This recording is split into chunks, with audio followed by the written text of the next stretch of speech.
Assalamualaikum warahmatullahi wabarakatuh.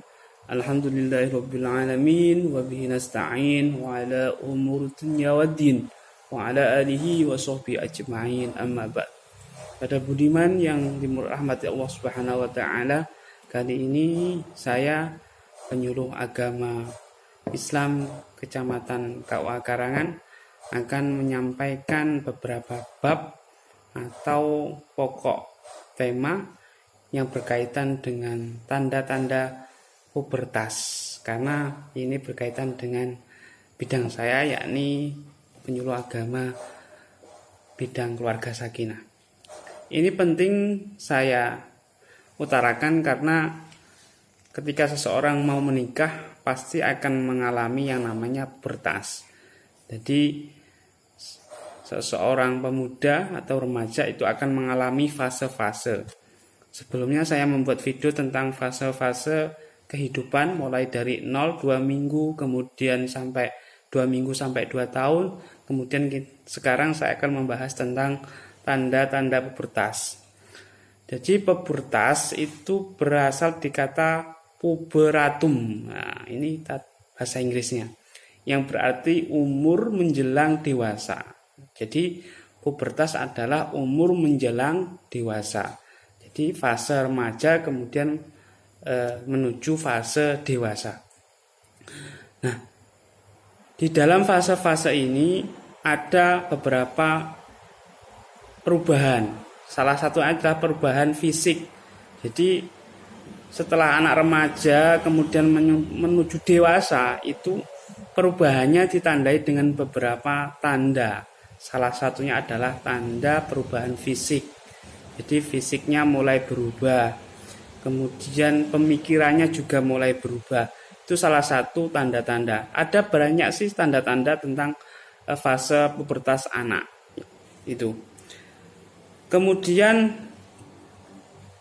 fase atau tanda-tanda yang lain adalah tentang reproduksinya, alat kelaminnya.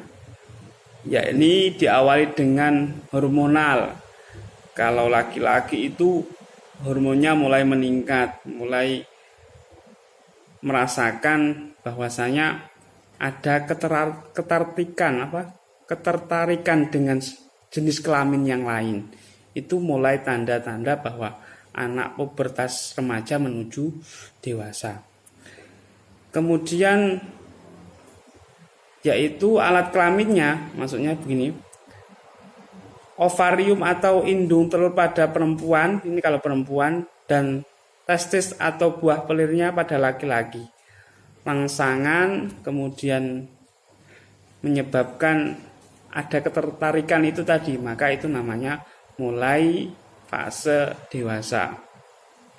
Kemudian ada perubahan pada otak, tulang, otot, darah, kulit, rambut, payudara, dan kelamin.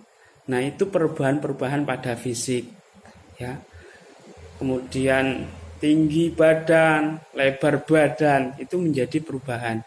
Nah, perubahan-perubahan ini harus diketahui karena berkaitan dengan nanti adalah persiapan bagaimana menyiapkan anak itu berubah. Karena kalau tidak disiapkan nanti akan juga kaget. Wah, saya kok mimpi basah, saya kok mengeluarkan darah, ini bagaimana? Itu harus dipelajari dan orang tua harus memberikan contoh ataupun memberikan pembelajaran tentang bahwasanya ada fase-fase kehidupan di dalam manusia. Maka sampean sudah mulai dewasa seperti itu, sampean sudah balik, itu harus diutarakan kepada orang tua, kepada anak, dari orang tua kepada anak. Kemudian ini tanda-tanda yang saya tulis di kertas. Ada beberapa tanda-tanda awal pubertas pada perempuan. Pertama, perkembangan payudara. Payudaranya mulai membesar, mulai membengkak, itu tanda-tanda. Kemudian pertumbuhan rambut di sekitar saya tulis di sekitar kelamin dan ketiak ada rambutnya. serta sering timbul jerawat. Nah, ini bagi anak perempuan kalau sudah mulai timbul jerawat itu tanda-tanda dewasa, termasuk saya jerawatnya banyak inilah. Ini kalau ini lebih dari dewasa, ini sudah mulai tua kalau saya. Kemudian mulai menstruasi, ya itu mengeluarkan darah. Kemudian tanda-tanda pada anak laki-laki, yang pertama adalah testis dan penis mulai membesar. Wah, ini mulai membesar, penisnya tidak kecil, sudah mulai ototnya kaku, ini tanda-tanda. Kemudian pertumbuhan rambut di sekitar kelamin dan ketiak, otot menjadi besar, suara menjadi lebih berat, timbul jerawat dan rambut di muka, kumis dan jenggot. Nah, seperti ini, maka ini mulai fase dewasanya mulai. Nah, ini harus diketahui, karena kalau tidak diketahui, anak itu akan menjadi tidak siap nanti ketika menuju fase pernikahan. Itu harus diketahui dan harus diajarkan kepada anak-anak kita.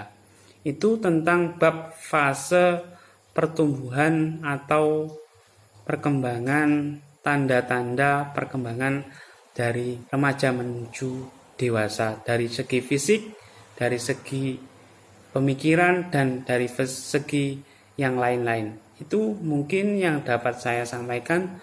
Semoga bermanfaat. Kita ketemu pada bab selanjutnya. Semoga bermanfaat. Saya akhiri, wassalamualaikum warahmatullahi wabarakatuh.